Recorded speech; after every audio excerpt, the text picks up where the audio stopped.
Silver's Rayleigh, the Dark King, the number 2 of the Roger Pirates and the right-hand man of the Pirate King. The man's name and reputation speaks for itself. To most people in One Piece, Rayleigh is almost like a mythical being, a living legend who's mentioned in many books and a name most people have heard at least once in their life. So by the end of this, we'll get a better understanding of what makes this man so great and the power that precedes his stature. Before we delve into it though, be sure to smash the like button and subscribe to the channel if you enjoy content like this, and as always, your support is much appreciated. To get the best understanding of Rayleigh's power is to start from when he's old and past his prime and work backwards. Rayleigh first showcases power by blocking Kizaru's laser and saving Zoro. This moment is described in Data but Blue Deep as Rayleigh's display of power showing no sign of fading. What people get wrong about this statement is that it isn't implying that Rayleigh hasn't declined, but rather he's so strong that you visibly can't tell from that moment alone. Rayleigh has suggested multiple times that he's not as strong as he once was due to his advanced age, and other senior characters have also expressed the same sentiment as they've grown old. Kizaru's mission on Sabaody was to apprehend the Straw Hats who attacked a Celestial Dragon. Kizaru says that if he were to fail, he would lose face with the Celestial Dragons, which is why Rayleigh's involvement made things more serious. Despite the presence of the Navy's great fighting force, the Marines would still need to prepare themselves if they wanted to make an attempt at capturing Rayleigh. This is consistent with Garp's assessment, who said that if the Marines aren't careful about how they approach him, they could lose a lot of men. This sets the stage very well, as Rayleigh is an opponent who you can just troll and take things easy against, like Kizaru was doing against the Supernova. Rayleigh and Kizaru would go on to have an even fight, and Sentomaru was shocked to see someone capable of stopping Kizaru. As the situation worsened for the Straw Hats, Rayleigh hoped to have been able to help them out, but was unable to since he's grown old. Kizaru took offense at that comment, saying that it makes him look bad, that Rayleigh wants to do more when he's keeping an Admiral at bay already. It's in this fight people usually bring up Rayleigh's old man stamina. As we see towards the latter half of the fight, he's sweating a little and showing signs of fatigue. Personally, I don't think most of Rayleigh's stamina amounts to this short fight, but as he said, he's grown old, and that's the main point being made here. After failing to capture the Straw Hats, Kizaru captured 500 pirates to vent his rage, showing that he wasn't being nonchalant when fighting Rayleigh. 2 years later, when the Straw Hats escaped Sabaody, Sentomaru reported that the Marines were stopped by Rayleigh, who even Kizaru couldn't get past. So with all that said, Rayleigh has been shown and portrayed to be of the caliber of an Admiral like Kizaru. This is particularly impressive because not only is he past his prime, but he hasn't even used a sword in a long time. Despite being on Kizaru's level as a combatant, he probably wouldn't last as long in drawn out fights compared to younger fighters on that level. Some may try to downplay Rayleigh by saying that Kizaru didn't go all out or didn't use a potential awakening and things of that nature. Well, in that case, neither did Rayleigh, who held him off with no-name sword strikes and potentially wasn't coated in Conqueror's Haki. The most acceptable grace for Kizaru would be that he probably didn't want to cause any large-scale destruction like destroying the mangrove trees, but even then, he was still pretty lax about destroying the surrounding buildings when fighting some of the Supernova. Not to mention, there were a couple of pacifistas causing several explosions on the island. Most of these arguments in defense of Kizaru are usually just cope in an attempt to ignore what's been said and what's actually going on. Kizaru is known by the Gorosei to not be sluggish on missions, so when he's tasked with serious missions, he usually does what it takes to execute them, unless they're muddled with personal matters. So even though Kizaru didn't use his potential awakening and Rayleigh only used regular sword strikes, they're still portrayed to be comparable. That isn't to say that Kizaru can't noticeably separate himself in terms of power when he finally shows his potential awakening, but for now, even with that potential trump card, things are the way they've currently been portrayed. All this is actually consistent with the events of the Egghead arc, where Luffy encounters Kizaru for the 3rd time. Luffy opens a fight with Kizaru by saying that compared to 2 years ago, the Straw Hats are 100 times stronger. This is a reference and a callback to Rayleigh being said to be 100 times stronger than the Straw Hats 2 years ago, which is also reiterated in Egghead Luffy's Vivicard entry. Back then, the Straw Hats needed Rayleigh's help to fend off Kizaru, but now the Straw Hats have grown to the point where they can deal with the same problems that utterly defeated them in the past. Luffy essentially took the role of Rayleigh and Egghead by holding off Kizaru to give his crew time to escape.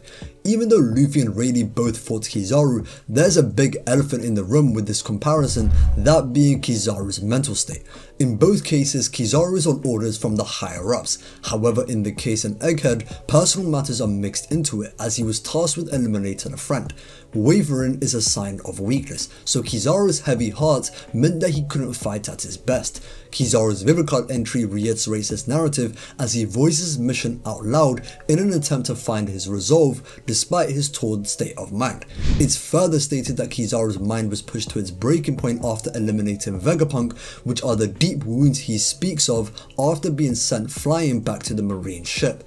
So Rayleigh unironically fought a stronger Kizaru who was more resolved in making sure the Straw Hats were captured to save face with the Celestial Dragons. Comparing Rayleigh and Luffy's fights with Kizaru is a little weird, mainly because of the type of fights they had and the objectives of the three. Against Rayleigh, Kizaru wants to force his way past him to get to the Straw Hats, and it was Rayleigh's job to keep him at bay. At the same time, Rayleigh wants to help the Straw Hats against the Pacifista as well, but Kizaru isn't someone he can easily get past. So when it comes to their fight, it was more of a conventional fight that tested each other's strength. Against Luffy, Kizaru doesn't want to be held up fighting him, and his objective is to get to Vegapunk. So for the most part, Kizaru opts to send Luffy away if he can, or cause diversions to distract him while he aims for his target. For Luffy, he wants to hold off Kizaru for his crew to escape with Vegapunk. Whether it be throwing him off the island or engaging in a close quarters fight, Luffy's job was to keep him busy. Unlike his fight against Rayleigh, Kizaru's fight with Luffy was less conventional and wasn't about outright defeating the other. The only reason Luffy ended up doing a huge finishing technique was because he was reaching his limit with Gear 5 and wanted to put down Kizaru long enough for his crew to escape. The only reason I'm giving all this extensive context to both fights is because I'm preemptively answering any potential comments about it, so hopefully my efforts are rewarded on this, okay? All that is to say that since Rayleigh more or less matched Kizaru, at the bare minimum he can scale to a conflicted Kizaru's feats against Luffy.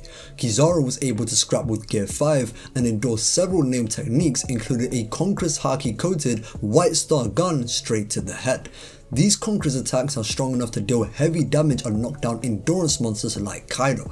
Oda also seemingly confirmed that Kizaru got up from that attack shortly after to give Luffy food, which rejuvenated him. I know there's a difference of opinion in Luffy's usage of advanced Conqueror's Haki throughout the fight, but at the very least it's fair to say he used it on both the initial and the last attack that gave off Black Lightning. Luffy at his best with Gear 5 is at least on par with Kaido, and is stated in Luffy's Vivicard entry that he had a more than even fight against a less resolved Kizaru. So despite Rayleigh being past his prime, he's still capable of being relevant against some of the very strongest in the current day. He most likely wouldn't be able to last as long in a fight as an endurance monster like Kaido, but definitely long enough that he'll give top tiers a run for their money. This makes Blackbeard being cooperative with Rayleigh and leaving Amazon Lily make a lot of sense. Due to the particulars of the situation, Rayleigh was able to leverage his strength and reputation into mediating the conflict between the Kuja and the Blackbeard pirates. Blackbeard has seen firsthand how much of an effect old age does to someone's strength, so for him to respect Rayleigh's reputation despite his advanced age shows even someone like Blackbeard wouldn't want to have any unnecessary problems in dealing with him. This makes for the perfect segue into Rayleigh's prime, as this is where the reputation that put a stop to Blackbeard was built. Rayleigh earned the epithet of the Dark King, seemingly off his strength alone, as those who challenge him are given a one-way ticket to the underworld. Unfortunately, we never got to see the extent of Rayleigh's prime strength, but we can confidently say that he's in a class above his retired stage. Even Rayleigh makes it seem as though he would have been able to help the Straw Hats had it not been for his old age. Regardless of when that confidence is true or not, the fact that an elderly Rayleigh could match Kizaru makes it safe to say that he'd be in a class above. At that level, he'd be strong enough to challenge those who have an argument moment to be the strongest as of the Elbaf arc, barring someone like Emu. The fact that Blackbeard respected Rayleigh's stature enough to retreat could give this more credence, to the point that Prime Rayleigh would be a serious challenge to the current crop of the strongest. Blackbeard rivals if not is stronger than Kuzan, who is almost on par with Akainu, who could scrap with Whitebeard. Whitebeard was still considered to be the strongest man at the time, so Prime Rayleigh is strong enough to challenge that class. Rayleigh's higher scaling interpretations would support this, as he's said to be 100 times stronger than the Straw Hats 2 years ago, and Luffy has grown 100 times stronger since. If you interpret this more literally, then Luffy has grown to be in the same class as old Rayleigh, which would also be in the same class as someone like Kaido. Prime Rayleigh would upscale from that, and that's how you would justify his scaling of being a threat against the strongest of the current day. I left the God Valley era Rayleigh for last, as even though he's in his younger years, he most likely didn't reach his prime until years later, just like the other future great pirates. In Oda's notes in volume 1000, his sketch of Prime Roger was 2 years after God Valley when he was 41, so if his captain wasn't in his prime on God Valley, then it's safe to say Rayleigh and the other Roger pirates weren't either. He also doesn't have any impressive showings, as all he did was defeat a younger Sommers, which isn't really saying much. Rayleigh's strength at this point is so unimpressive that not only does he have better feats as an old man, but is most likely just weaker in general. Honestly, there's a lot of uncomfortable conversations that could be had about the Rocks era in general, but we'll save those talks for another day. To wrap things up, Rayleigh is a master of all 3 types of Haki, and has displayed the advanced applications of both Armament and Conqueror's Haki. Even though we haven't seen Future Sight from him yet, he most likely can use it too. Not only did he guide Luffy to awaken in Future Sight, but if his counterpart Gaban can use it, then Rayleigh and Roger probably can too. It's also implied in the Road to Laughter booklet that Rayleigh wields a famed Wazamono sword, which should be a standard for one of the strongest swordsmen in One Piece. Anyways, that's all for this one, so let me know what you think about the Dark King in the comments below. Who do you think is the strongest person in the current day that a Prime Rayleigh can defeat? Like the video and subscribe to the channel if you enjoyed. I've been the one and only Zage, and until next time.